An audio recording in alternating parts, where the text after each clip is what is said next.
Why does it have to be quick? Why does it have to be easy? Why do you think life is all quick and easy? Why can't it be hard and difficult? Why can't you suffer? Because suffering is what gives it value. If everyone had a six-pack and it was quick and easy, then it wouldn't be valuable, would it? If everyone walked around with a six-pack and they got it easily, then no one would give a shit. The whole point is that it's difficult to get. Value is linked to difficulty. If you want something that is valuable, you need something which is difficult to obtain. You shouldn't be thinking about quick and easy. You should be thinking about hard, suffering, pain, going through it. That's what you should be thinking about. This is going to be hard, but I'm going to do it anyway. Because when it is done, then everyone's going to know that I went through something difficult. Nobody, absolutely nobody, gives a fuck about you as much as you're going to have to do otherwise. Nobody cares about you as much as they need to care to fix your life. But nobody is going to come to your bed, drag you out of bed, drag you to a job, force you to work hard. You are never going to have any of the things you want if you do not get them yourself. The only person who's going to make me happy and live a life that I want to live is me. Nobody's going to do it for me. People say, Tate, what motivates you? And I find that I think that's a stupid question. I was a 4-time kickboxing world champion. For 12 years, I trained 5 hours a day, 6 days a week. And I was motivated to train probably about 25% of the time. The rest of the time I went because I am disciplined. If I wake up and I'm unhappy, I will do the exact same things as if I am happy. I will go to the gym the same. I will work the same. How I feel has no impact on how I live my life. We're grown-ups and we have responsibilities and we have problems and we have pressure, and you don't necessarily have to be happy to perform, and happiness will come at the end of the performance anyway. But if your number one goal as a man, if your number one mission in life is just to be happy, that's going to be an extremely vacuous existence. You're not going to be a man of substance. Your ability to deal with stress, the amount of stress you can deal with as an individual, is directly correlated to your success level. If you can deal with stress all day, you're going to be successful. If you collapse under stress, you're not going to be successful. There's no way to the top without stress involved. But there is a massive correlation between success in life and stress tolerance. The more stress you can tolerate, the better your life's going to be.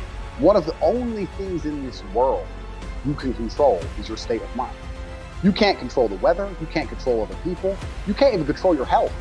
One of the very few things in the world you have genuine control over is your state of mind. If you can't control that, then you're just a feather in the wind, and life's gonna blow you around. I can't imagine truly wanting to quit something and not being able to quit. I can't imagine it.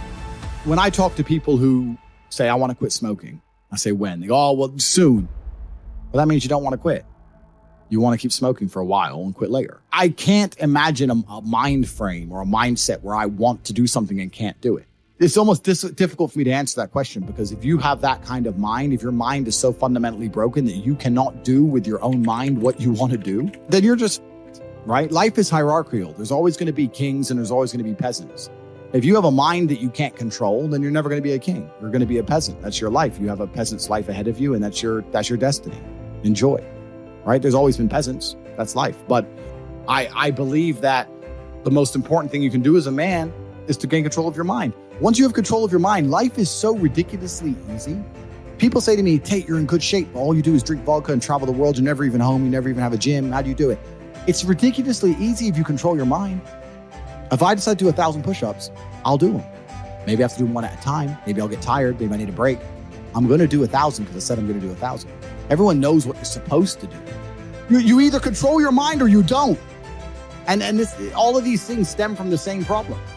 It's something you can do. It's something that is learned. It's something that is taught. Depression is the ultimate motivation. If you're unhappy with your life, if you're depressed, I don't expect you to be popping pills and sitting laying in bed. I expect you to give me a huge list of everything you're achieving per day. Depression's a fantastic motivation, but people are told the opposite. No, a lot of people's problems are all in their mind. And I'm not saying that mental conditions aren't real, because absolutely some are, but I try and explain to people, look, the only thing on the planet you have genuine control over is your state of mind.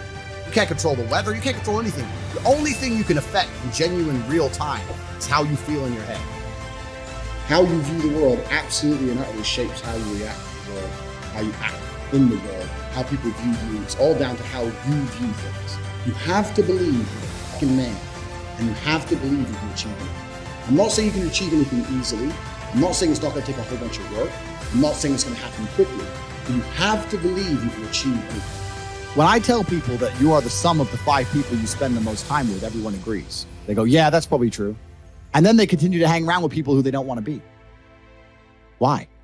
There has to be a point where you sit and go, okay, you're my friends, et cetera, I love you guys. Yeah, we can talk, whatever, but I'm on a different life path.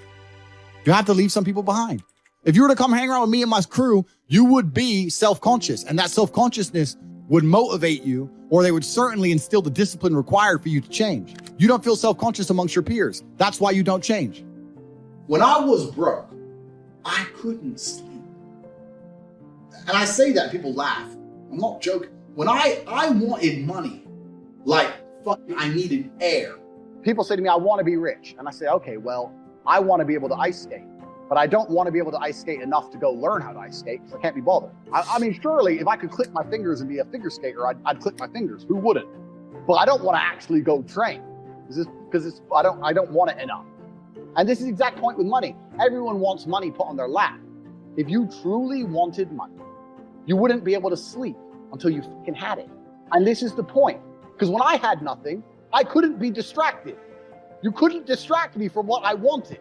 Life when you're young is a completely different experience to life when you're old. When you're older, your life quality seriously decreases, massively.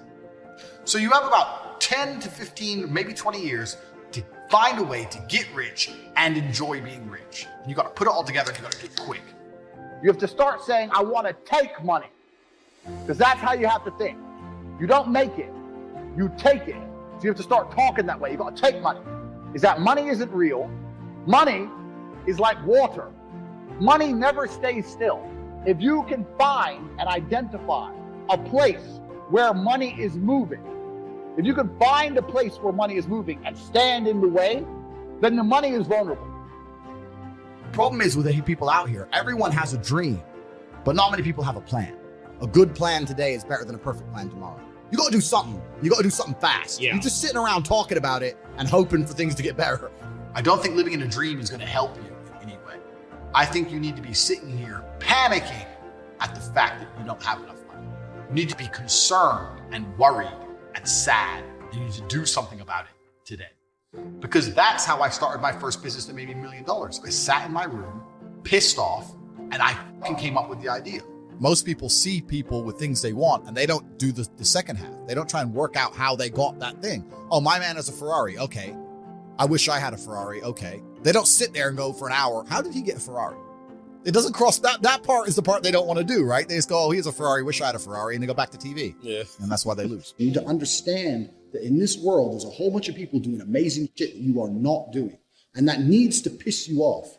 Because it pisses you off, you become motivated, I would say. You need to be annoyed, and I'm telling you to be angry. Anger is a fantastic force. You take that anger and you direct it in the correct direction. And listen, you may feel fired up for 10 minutes after this little talk. You're not going to feel fired up forever. You need to put systems in place. You need to get discipline.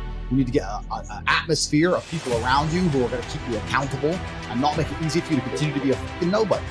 And then you're going to fix your life. Otherwise, you're going to stay a nobody.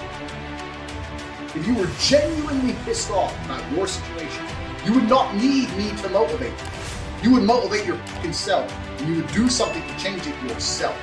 Motivation isn't real. Everyone says this. Motivation is not real. Discipline is real. I do not feel like training, but I still train because I'm a disciplined individual. You don't get to go through life only doing the things you feel like doing.